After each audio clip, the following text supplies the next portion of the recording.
ఇప్పుడు టైం 11:30. పొద్దున్నే 10కి వచ్చిన డ్యూటీకి. ఇంకా 3/4 గంట ఉన్న డ్యూటీ.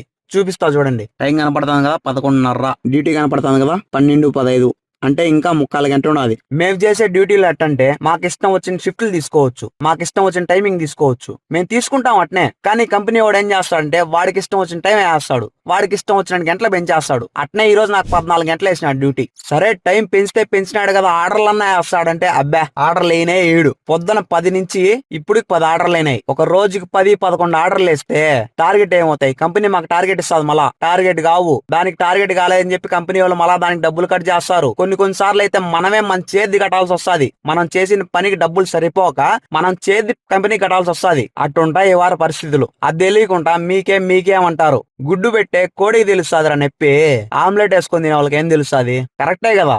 అందుకే కొత్తగా ఎవరన్నా కువైట్కి, అది కూడా ఈ తలబాత్లేకి రావాలంటే వాళ్ళందరికీ చెప్తున్నా, 1కి 10 సార్లు కాదు 100 సార్లు ఆలోచించుకొని రాండి. ఈడికి వచ్చినాకైతే ఇబ్బంది పడతారు, అదైతే కన్ఫామ్. అది మాత్రం మైండ్ లో పెట్టుకొని రాండి మీరు.